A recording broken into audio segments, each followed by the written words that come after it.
Meet you. ഞാൻ നിങ്ങളുടെ സ്വന്തം മിഥുല മിസ് ആണ്. യെസ്, അപ്പൊ കുറെ നാളുകൾക്ക് ശേഷമാണ് മിസ് നമ്മൾ തമ്മിലൊന്ന് കണ്ടുമുട്ടുന്നത് അല്ലെ. അപ്പൊ എന്റെ കുട്ടികൾ എല്ലാവരും തന്നെ അടിപൊളിയായിട്ട് പഠിച്ചുകൊണ്ടിരിക്കുകയാണ് ഇന്ന് മിസ് വിശ്വസിക്കുന്നു. മക്കളെ, നിങ്ങൾ തമ്മിൽ കണ്ടതുപോലെ തന്നെ നമ്മുടെ കെമിസ്ട്രിയിലെ 3rd ചാപ്റ്റർ ആയിട്ടുള്ള ആറ്റംസ് ആൻഡ് മോളിക്യൂൾസിന്റെ വളരെ കുറച്ച് ഇമ്പോർട്ടന്റ് ആയിട്ടുള്ള ക്വസ്റ്റ്യൻസ് ഡിസ്കസ് ചെയ്യാൻ വേണ്ടിയിട്ടാണ് മിസ് ഇപ്പോൾ നിങ്ങളുടെ അടുത്തേക്ക് എത്തിയിട്ടുള്ളത് കേട്ടോ. അപ്പൊ നമുക്കറിയാം MCQസിന് ഒരുപാട് ഇമ്പോർട്ടൻസ് ആണ് ഇപ്പൊ നമുക്കുള്ളത് അല്ലെ. അപ്പൊ ടെക്സ്റ്റ്, നമ്മുടെ NCERT ടെക്സ്റ്റ് ബുക്കിലെ ഏത് ഭാഗത്ത് നിന്ന് വേണമെങ്കിലും ക്വസ്റ്റ്യൻസ് ചോദിക്കാം. അതുകൊണ്ട് എന്റെ കുട്ടികൾ എല്ലാവരും ഓരോ ടോപ്പിക്ക് പഠിക്കുമ്പോഴും തീർച്ചയായിട്ടും നമ്മുടെ NCERT പ്രോപ്പർ ആയിട്ട് വായിക്കാനായിട്ട് ശ്രമിക്കാം. സമയം കളയുന്നില്ല, നമുക്ക് വേഗം തന്നെ നമ്മുടെ ക്വസ്റ്റ്യൻസിലേക്ക് പോകാം അല്ലെ. ഒന്നാമത്തെ question, the atomic symbol of silver. മക്കളെ, സിൽവർ ആറ്റം എടുത്തു കഴിഞ്ഞാൽ അതിന്റെ സിംബൽ എന്താണ്? പെട്ടെന്ന് സിൽവർ എന്ന് കേൾക്കുമ്പോൾ നമുക്ക് തോന്നും ഈ പറഞ്ഞ SI ആണ് സിംബൽ എന്നല്ലേ. അല്ല, ഇതല്ല സിംബൽ എന്ന് പറയുന്നത്. സിംബൽ എന്ന് പറയുന്നത് എന്താണ്? സിൽവർ ഒരു മെറ്റൽ ആണ്. സിൽവറിന്റെ സിംബൽ എന്ന് പറയുന്നത് AG ആണ് അല്ലെ. അപ്പൊ ഇതില് വേറെ കുറെ സിംബൽസ് നിങ്ങൾക്ക് കാണാനായിട്ട് സാധിക്കും. ഈ സിംബൽസ് ഒക്കെ ആരുടെയാണെന്ന് എന്റെ കുട്ടികൾക്ക് അറിയോ? SI എന്ന് പറയുന്നത് സിലിക്കൺ എന്ന് പറയുന്ന ഒരു എലമെന്റിന്റെ സിംബൽ ആണ്. ഇനി വെറും S ആണെങ്കിലോ അത് നമ്മുടെ സൾഫറിന്റെ സിംബൽ ആണ്. AU എന്ന് പറഞ്ഞു കഴിഞ്ഞാൽ ഈ സിംബലുമായിട്ട് ഒരു ബന്ധമില്ലാത്ത ഒരാളുണ്ട്, ഗോൾഡിന്റെ സിംബൽ ആണ് കേട്ടോ. സോ ബേസിക്കലി സിംബൽ ഐഡന്റിഫൈ ചെയ്യേണ്ടത് വളരെ ഇമ്പോർട്ടന്റ് ആണ്. അടുത്ത ക്വസ്റ്റ്യൻ, 1U അല്ലെങ്കിൽ 1U എന്ന് പറഞ്ഞാൽ എന്താ? 1 യൂണിഫൈഡ് മാസ്. അല്ലെങ്കിൽ 1 AMU എന്ന് പറഞ്ഞാൽ എന്താ? 1 അറ്റോമിക് മാസ് യൂണിറ്റ്. ഇതിന്റെ അർത്ഥം എന്താ?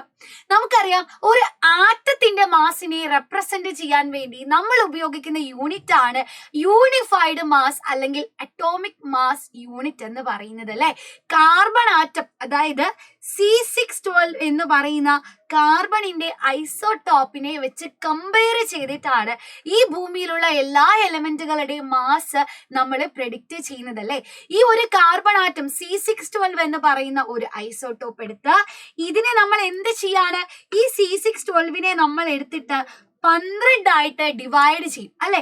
ഇങ്ങനെ 12, 1 2 3 4 5 6 7 8 9 10 11 12 ആയിട്ട് ഡിവൈഡ് ചെയ്യും. ഇങ്ങനെ 12 ആയിട്ട് ഡിവൈഡ് ചെയ്തതിൽ ഒരു പീസിന്റെ മാസ് എത്രയാണോ അല്ലെ, 1/12 mass of carbon atom. Carbon ആറ്റത്തെ 12 ആയിട്ട് ഡിവൈഡ് ചെയ്ത് അതിന്റെ ഒരു കുട്ടി പീസ് എടുത്താൽ ആ ഒരു പീസിന്റെ മാസ് എത്രയാണോ അതാണ് 1 യൂണിഫൈഡ് മാസ് അല്ലെങ്കിൽ 1 അറ്റോമിക് മാസ് യൂണിറ്റ് എന്ന് പറയുന്നത് അല്ലെ. അപ്പൊ ഹൈഡ്രജന്റെ മാസ് 1U എന്ന് പറഞ്ഞാൽ കാർബണിന്റെ മാസിനെ 1/12 ആയിട്ട് ഡിവൈഡ് ചെയ്താൽ അതിൽ ഒരു പീസിന്റെ മാസ് എത്രയാണോ അതായിരിക്കും ഹൈഡ്രജന്റെ മാസ് എന്ന് പറയുന്നത് അല്ലെ. അപ്പൊ ഇങ്ങനെ റിലേറ്റീവ് ആയിട്ടാണ് നമ്മൾ അറ്റോമിക് മാസിനെ പ്രെഡിക്റ്റ് ചെയ്യുന്നത്. സോ എന്താണ് ഓപ്ഷൻ എന്ന് പറയുന്നത്? 1/12 മാസ് ഓഫ് C12 ആറ്റംസ് ആണ് കറക്റ്റ് ഓപ്ഷൻ എന്ന് പറയുന്നത്. അടുത്ത ക്വസ്റ്റ്യനിലേക്ക് പോവാം. Which of the following is A correct pair of atoms and it atomic symbol? നോക്കിക്കേ, ഇതിൽ ആരുടെയാണ് കറക്റ്റ് ആയിട്ടുള്ള സിംബൽ എന്നാണ് ചോദിച്ചിട്ടുള്ളത്. ആദ്യത്തെ ആളാണല്ലേ സൾഫർ. സൾഫറിന്റെ സിംബൽ എന്താ? സൾഫറിന്റെ സിംബൽ ഇപ്പൊ നമ്മൾ ഓൾറെഡി കണ്ടിട്ടേ ഉള്ളൂ. SU അല്ല, പകരം വെറും ക്യാപിറ്റൽ S മാത്രമാണ് അല്ലെ. ഇനി പൊട്ടാസ്യം എടുത്താൽ നമുക്ക് തോന്നും ഓക്കെ P ആണ് എന്ന് തോന്നും. പക്ഷെ പൊട്ടാസ്യത്തിന്റെ പേര് എന്ന് പറയുന്നത് കാലിയം എന്ന് പറയുന്ന ലാറ്റിൻ നെയിമിൽ നിന്നാണ് ഡിറൈവ് ചെയ്തിട്ടുള്ളത്. ഓക്കെ, സിംബൽ ഡിറൈവ് ചെയ്തിട്ടുള്ളത് ലാറ്റിൻ നെയിമിൽ നിന്നാണ്. കാലിയം എന്നാണ് ലാറ്റിൻ നെയിം. സോ ബേസിക്കലി ഇവന്റെ സിംബൽ എന്ന് പറയുന്നത് K ആണ് അല്ലെ. ഇനി ഫോസ്ഫറസ്, ഓഫ് കോഴ്സ് ഫോസ്ഫറസിന്റെ സിംബൽ എന്ന് പറയുന്നത് P ആണ്. സോ ഓപ്ഷൻ C ആണ് ഇവിടുത്തെ കറക്റ്റ് ആൻസർ. ഇനി മക്കളെ സോഡിയം എടുത്താലോ? സോഡിയം എന്ന് പറഞ്ഞാലും സോഡിയത്തിന്റെ സിംബൽ ഡിറൈവ് ചെയ്തിട്ടുള്ളതും നേട്രിയം എന്ന് പറയുന്ന ലാറ്റിൻ നെയിമിൽ നിന്നാണ് സോഡിയത്തിന്റെ സിംബൽ ഡിറൈവ് ചെയ്തിട്ടുള്ളത്. അതായത് capital letter N, small letter A. ഇതായിരിക്കും സോഡിയത്തിന്റെ സിംബൽ എന്ന് പറയുന്നത്. സെറ്റ് ആണോ എന്റെ കുട്ടികൾക്ക്? സോ ബേസിക്കലി സിംബൽസ് കറക്റ്റ് ആയിട്ട് പഠിക്കാം കേട്ടോ. അടുത്ത question, the atomic symbol of iron. Iron എടുത്താൽ നമുക്ക് തോന്നും ഐ ആയിരിക്കും എന്നല്ലേ? അല്ല, Fe ആണ് അയൺ ആറ്റത്തിന്റെ സിമ്പൽ എന്ന് പറയുന്നത് കേട്ടോ. യെസ്, ഇനി അടുത്ത ക്വസ്റ്റ്യൻ നോക്കിക്കോ. Molecular mass is defined as dash. മക്കളെ, മോളിക്കുലാർ മാസ് എന്ന് പറഞ്ഞാൽ എന്താണ്?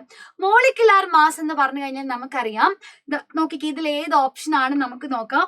Mass of 1 molecule of any substance compared with the mass of 1 C12 atom അല്ലെ?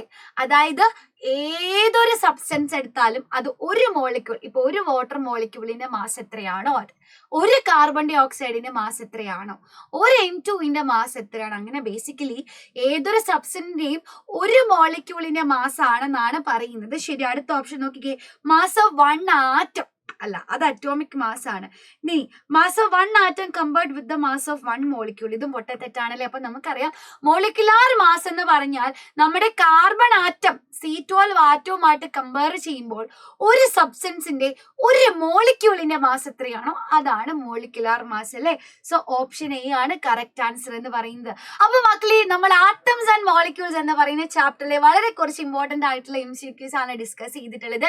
ഇനിയും ഒരുപാട് ഇമ്പോർട്ടന്റ് ആയിട്ടുള്ള ക്വസ്റ്റ്യൻസ് ഒക്കെ നമുക്ക് ഡിസ്കസ് ചെയ്യാനുണ്ട്. അപ്പൊ എന്റെ കുട്ടികൾ പഠിക്കുമ്പോൾ നിങ്ങൾക്ക് ഏതെങ്കിലും ഒരു ടോപ്പിക് ഡൗട്ട് ആയിട്ട് തോന്നാറുണ്ടെങ്കിൽ, ടഫ് ആയിട്ട് തോന്നാറുണ്ടല്ലേ, അല്ലെങ്കിൽ ഈ ഒരു ടോപ്പിക്കിന്റെ ക്വസ്റ്റ്യൻസ് കൂടുതലായിട്ട് കിട്ടിയാൽ കൊള്ളാം എന്ന് തോന്നാറുണ്ടല്ലേ, അങ്ങനെയുള്ള ഏതെങ്കിലും ടോപ്പിക്കുകളുടെ വീഡിയോ വേണമെന്നുണ്ടെങ്കിൽ തീർച്ചയായിട്ടും നമ്മുടെ ഈ വീഡിയോയുടെ താഴെ എന്റെ കുട്ടികൾ കമന്റ് ചെയ്യുക. ഈ വീഡിയോ യൂസ്ഫുൾ ആയിട്ട് തോന്നിയാൽ നിങ്ങളുടെ ഫ്രണ്ട്സിനൊന്ന് ഷെയർ ചെയ്ത് കൊടുക്കാൻ മറക്കരുത്. സോ ഇതേപോലെ നിങ്ങൾക്ക് യൂസ്ഫുൾ ആയിട്ടുള്ള മറ്റൊരു വീഡിയോ ആയിട്ട് മിസ് വീണ്ടും വരുന്നതായിരിക്കും. Tata, bye bye, signing off, bye bye.